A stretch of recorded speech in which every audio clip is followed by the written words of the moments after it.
থেকে বাস ছাড়ছে। ইয়েস, সুরাট থেকে বাস ছাড়া হচ্ছে, ইজ ফাইনাল।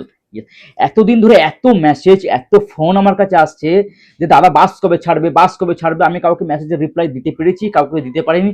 কাউকে তো এটাও বলেছি যে হ্যাঁ আজকে করে দেওয়া হবে, আজকে ফাইনাল হয়ে যাবে, আজকে ফাইনাল হয়ে যাবে। কিন্তু দীর্ঘ টাইম অবসান ঘটার পর ফাইনালি আজকে এই ডেটটা ফাইনাল হলো যে সুরাট থেকে বাস ছাড়ছে।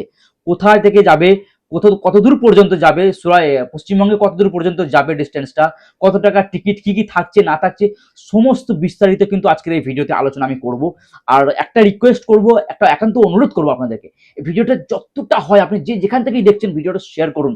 কারণ যত এই কটা দিনে এত মেসেজ, এত ফোন আমার কাছে এসেছে, মানুষ প্রচুর বেকার হয়ে আছে। এক তো কাজের অবস্থা নেই, মানুষ বেকার, কাজ নেই। দ্বিতীয়ত গ্যাস নেই, মানুষ খেতে পাচ্ছে না। আর তৃতীয়ত এই ভোট। এই তিনটে নিয়ে বিভিন্ন জায়গায়, আমেদাবাদ থেকে শুরু করে, বোম্বে থেকে শুরু করে, নওসারি থেকে শুরু করে, বরোদা থেকে শুরু করে, সুরাট থেকে শুরু করে বিভিন্ন জায়গায় বাঙালি ফেঁসে আছে ভাই। অনেকেই জানেই না যে বাস ছাড়া হচ্ছে, অনেকে জানে না যে মানে বাস ছাড়া হবে, কোথা থেকে ছাড়া, অনেক বিস্তারিত অনেকে জানে না। তো অবশ্যই রিকোয়েস্ট করবো, ভিডিওটা যতটা পারেন ভিডিওটা শেয়ার করুন। কারণ আপনার একটা শেয়ারের মাধ্যমে কিন্তু অনেক প্রবাসী মানুষ কিন্তু তারা তাদের বাড়িতে ফিরে যেতে পারবে অ্যাটলিস্ট এই মুহূর্তে। তো আমি রিকোয়েস্ট করবো ভিডিওটা যতটা পরিমাণে শেয়ার করুন। আর যে বাসটা, এই বাসটা যাবে হচ্ছে সুরাট উদনা দরওয়াজা থেকে। আগে টিকিট প্রাইসটা বলে দিই, আমাকে অনেকেই বলেছেন, কারণ আমি ভিডিওতে বলেছিলাম যে টিকিট প্রাইস থাকবে 5 থেকে 5,500 ইয়া 5,000, 5,700 এরকম কিছু। তো টিকিটের প্রাইসটা অনেক হেউজ ছিল, অনেক হাই ছিল। তো সেক্ষেত্রে অনেকে কমিটির সঙ্গে এটা ডিসকাস করে, আলোচনা করে টিকিটের প্রাইস রাখা হয়েছে একদম ন্যূনতম, সবাই যেতে পারবে 4,500 টাকা।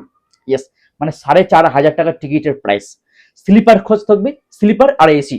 এসি বাস একদম স্লিপার কোচ থাকবে, কোনো সমস্যা হবে না। সুরাটের উদনা দরওয়াজা থেকে বাসটা ছাড়বে বর্ধমান পর্যন্ত, ডাইরেক্ট বর্ধমান। এখন যাত্রীদের ওপর ডিপেন্ডেন্ট করছে যে কোন লোকেশনের যাত্রী বেশি উঠছে। যদি পান্ডুয়া এলাকার যাত্রী বেশি থাকে তাহলে বাসটা পান্ডুয়া পর্যন্ত যেতে পারে, যদি মেমারির যাত্রী বেশি থাকে তাহলে মেমারি পর্যন্ত যেতে পারে, আর যদি বর্ধমানের যাত্রী বেশি থাকে তাহলে বর্ধমান পর্যন্ত। তবে হ্যাঁ, সুরাটে উদনা দরওয়াজা থেকে বাসটা ছাড়বে বর্ধমান পর্যন্ত, এটা কিন্তু ইটস ফাইনাল। এবার আপনি টিকিটটা কিভাবে বুক করবেন, আমি কিন্তু নাম্বার দিয়ে রেখেছি, স্ক্রিনে শো হচ্ছে এই নাম্বারটাই। এছাড়া আপনি যদি ফেসবুক থেকে দেখে থাকেন, প্রথম কমেন্টেই কিন্তু আমি নাম্বারটা দিয়ে রেখেছি। যদি আপনি ইউটিউব থেকে দেখে থাকেন তাহলে কিন্তু আমি ডিসক্রিপশনে কিন্তু এই ভাইয়ের নাম্বার কিন্তু আমি মেনশন করে দিয়েছি। অনেক প্রোটোকল রয়েছে, একটু প্রসেস রয়েছে, আপনার ডকুমেন্টস এরা চাইবে।